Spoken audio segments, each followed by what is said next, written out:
Good afternoon, everyone. Thank you so much for bearing with us. We're very pleased to hold this press conference today with the UN High Commissioner for Human Rights, Mr. Volker Türk.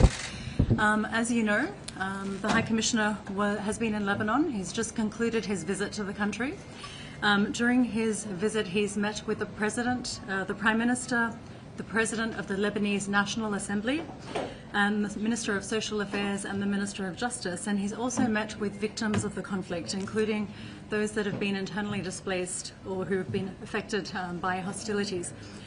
He's also met with a broad array of representatives from national human rights mechanisms, civil society, as well as the diplomatic community. We'll hear from the High Commissioner for Human Rights first, and then after that we will open the floor for questions, and we'll take three at a time. So let's hear from the High Commissioner. Mesdames et messieurs, good afternoon. When I last visited Lebanon a year and a half ago, I saw a country emerging from profound and overlapping crises and events. A protracted political impasse, financial crisis, the COVID-19 pandemic, the Beirut port explosion and armed conflict, all amidst a volatile, wider geopolitical context. Yet, when I came, there was a very clear determination by the new president, by the new government to move forward. And the new leadership signaled an agenda for reform with broad support, both domestically and internationally. And I think there was really a vision emerging for a new Lebanon and very much a glimmer of hope amidst a very difficult situation globally. Over the past year, that determination has been reflected in important steps towards addressing a number of critical issues, including rule of law, accountability issues, disability rights, and other institutional reforms. But the US-Israel-Iran situation ensnared the country earlier this year, triggering a re-escalation of conflict between Hezbollah and Israel. And the impact has not just affected this momentum, but it has been devastating for the people in Lebanon. I am struck by the widespread damage and compounded suffering that I have seen. The trauma, the frustration and despair are palpable. But so too is the demand for justice, which I heard resoundingly. A victim who lost his mother and brother in Israeli attacks that attacked their family home in a residential building in Beirut told me, and I quote, "Even from this darkness, there is an opportunity. We are mobilizing in a way that we have not done before through documenting violations," and he called for accountability. And I express my deep, heartfelt solidarity with all victims. My colleagues here in Lebanon have been documenting the human toll of hostilities. Continued Israeli airstrikes, shelling, and the use of explosive weapons in densely populated areas have triggered immense civilian casualties, widespread carnage, devastation, and mass displacement. Rocket fires by Hezbollah into populated areas in Israel has also caused civilian casualties and damaged civilian infrastructure. Since the 2nd of March, more than 4,300 people have been killed and 12,200 injured in Lebanon, according to figures from the national authorities. More than 135 healthcare workers, as well as many journalists and media workers, are among those killed. Despite an initial 17 April cessation of hostilities announcement, followed by multiple rounds of negotiations to de-escalate and rein in the conflict, the Israeli military continues to kill and injure people in Lebanon amidst continued airstrikes and ground operations. My office has recorded large-scale violations of international humanitarian law, some possibly amounting to war crimes, and under certain circumstances, they may also constitute crimes under international law.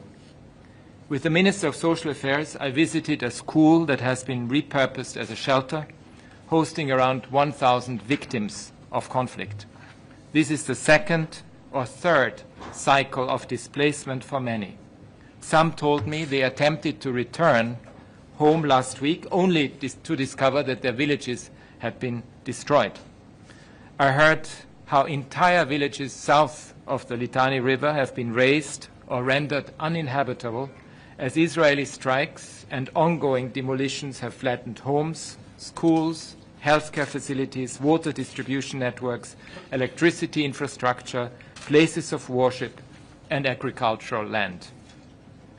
As the mandate of the UN interim force in Lebanon, UNIFIL, is set to end this year, I am worried what this means for the protection of civilians in the south.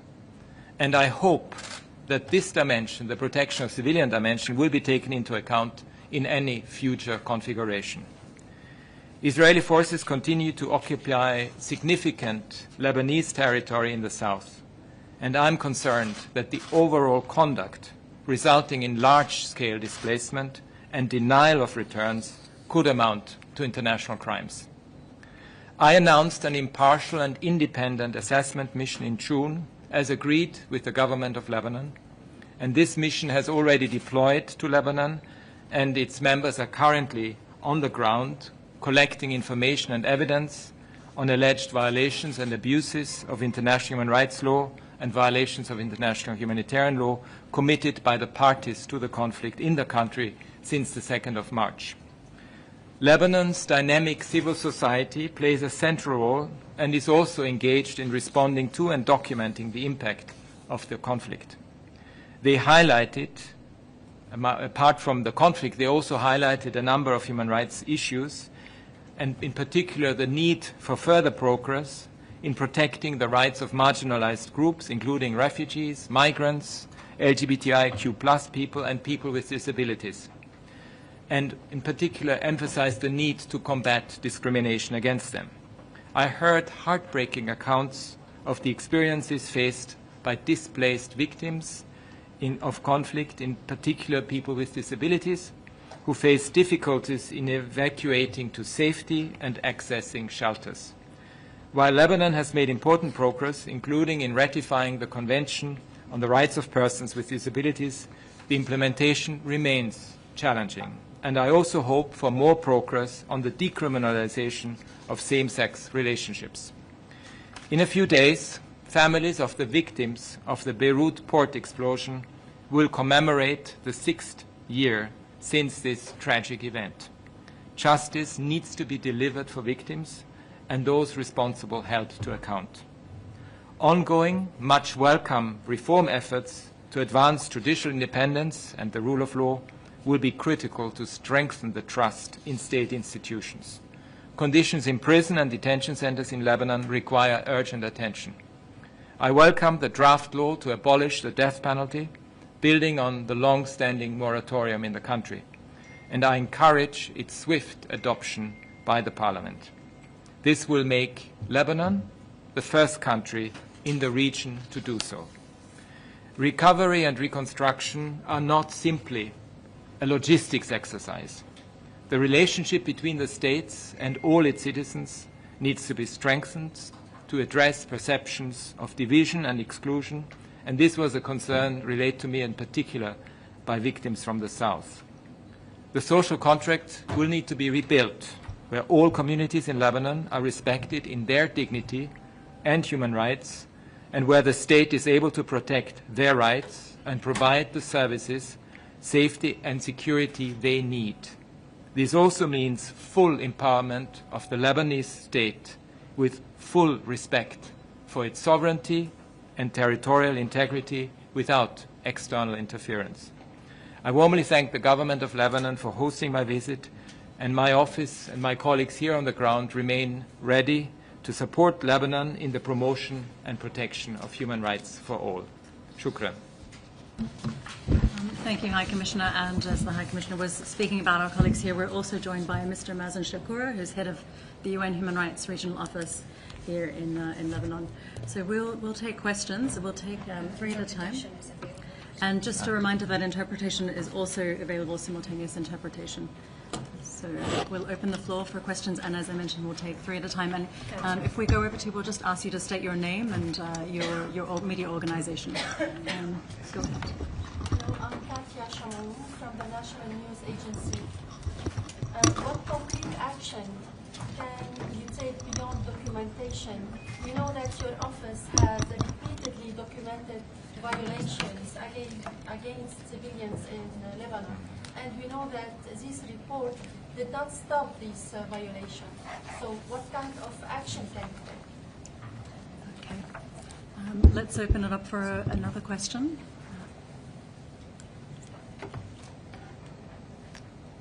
Yes. Karim Shaib, Associated Press. I wanted to ask about the widespread displacement. At the peak of the war, we had 1.2 million people displaced. These were all from calls from the Israeli military to indefinitely evacuate areas, entire villages at a time.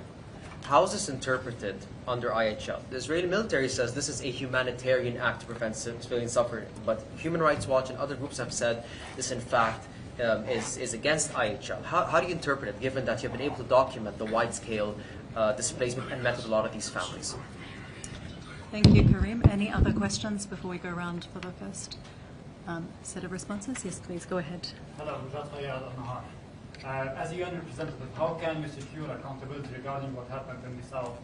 You mentioned that thousands were killed, displaced, many areas were erased. So, as a UN representative, how can you secure accountability, especially that the Israeli Netanyahu is just running off accountability? Yeah, first of all, the protection of civilians is absolutely paramount.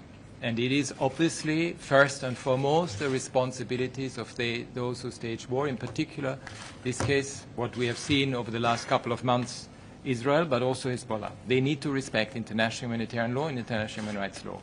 Our role,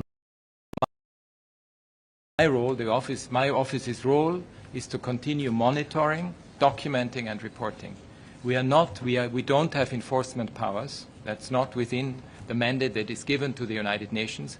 But the fact that we not only speak out, but also document and continue reporting about it, the fact that we have an assessment mission that is currently doing its work and going into great detail and analyzing as many incidents as we possibly can, will be a very important contribution, not only to telling the truth, identifying the facts, but also then applying international law to what we have been able to provide. And this, in a way, comes to the point that is the third one, and then I come to the displacement issue. On accountability. Accountability is always a very complex issue. And it is an issue that starts first and foremost with documenting, collecting the evidence, providing the facts, and making sure that there is truth-telling. I mean, the fact that the victims, not only those displaced, but also those affected directly in the south and in other parts of Beirut, especially in densely populated areas, that they are able to tell their story is extremely important, because we always want a victim-centered approach when it comes to accountability. Then there are domestic forms of accountability and there are international forms of accountability. The domestic forms, I understand there is currently a draft law under consideration in the Lebanese parliament about international humanitarian law, which is again very important for domestic purposes. There is also universal jurisdiction meaning that you can actually pursue perpetrators in those countries that apply universal jurisdiction. And again, the assessment that is being put forward by us is going to be important for these purposes. On displacement, I mean, we see a pattern of displacement that is extremely troubling, because the massive displacement that we saw at the height of the crisis, with over 1 million people being displaced, some of them not being able to return. I even met people who tried to return but were basically sent back because they even had to see in front of their eyes how the village is being destroyed, is a particular aspect that we have to look at from the perspective of whether this constitutes international crimes, and this is a particular area that my assessment mission is looking into. I think we can take one more round of What about questions. accountability? Sorry. I just answered accountability. We'll take one more round of questions, and then we can go ahead. Yeah. Yes. Hello, Mr. Volker. It's Dalal Saud from United Press International. There are serious fears that in case of a new round of escalation or resumption of hostilities, this time Israel will proceed with this large, devastating destruction north of the Litani region. How would you see the situation in that case with a larger section of, people being displaced, more villages destroyed, and how could that be stopped in one way or another? Thank you. Thank you. Any more questions? Yes, go ahead. Hi, Nada Homsi, The National. So Israel continues to demolish homes and villages in the south. I wanted to ask if the UN investigating team has access to occupied South Lebanon, south of Israel's so-called security zone. And if they don't, how can it ensure the documentation of potential war crimes that are ongoing as we speak? Thank you. I'll just open it up to see if there are any other questions, and I'll come back to you.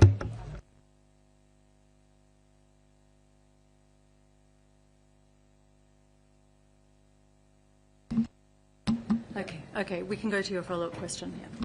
Yeah. My second question is about the framework agreement that has been recently reached and Article 13. I don't know if you had this discussion with the Lebanese officials concerning the fact that in line with this article or clause, Lebanon will at least put on hold, all these documentation violation about Israeli war crimes. So during your discussion, there have been tackled that part, and what does it mean?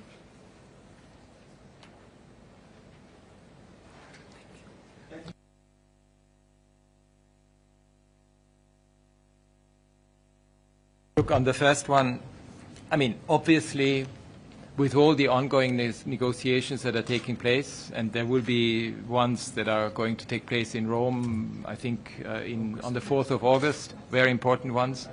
I think the fervent hope of everyone is to ensure de-escalation, a respect for international humanitarian law, a withdrawal of troops, and a full empowerment by the Lebanese state to establish its presence. That's really the aim. So I don't want to speculate on anything beyond that, because the emphasis has to be on de-escalation and finding a way forward. There's no doubt about this.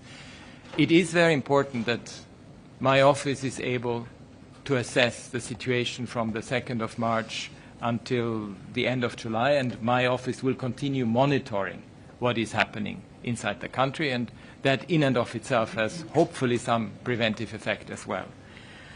On the matter, yes, we have access to the south, but we are using a methodology that is very strict. We have very strict criteria. We are looking at violations of all parties, as I mentioned, and we are also in touch with everyone who can give us information and provide information to us. And we have, when we validate information, we need 3 independent sources to verify. So that's why sometimes these things take longer. That's how it is. But that's extremely important, because the legitimacy and the credibility of the type of work that we are doing comes precisely from the impartiality and from the professionalism and the integrity that we put to that process. So when we issue our report, we know what we are saying, and we know that we are saying it in good faith and in best possible conscience. On the framework agreement, look, it's obviously a question you need to ask the Lebanese government. I think the fact that we have an assessment mission here is a very important signal. And this is going to be separate, and you will be able to proceed regardless of... I'm independent. I'm independent as a UN official. Okay, unless there are any other questions, I'm just giving an opportunity for any other questions, otherwise I think we're going to have to conclude this press conference. So we thank you all for joining us. Shukran jazilan. Thank you. Ma salama.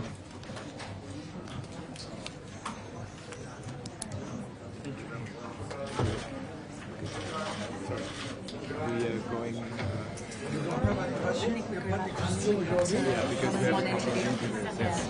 Okay, sorry, I had an issue with yours. But this is, I thought it was the... But I think it's always secret. Okay.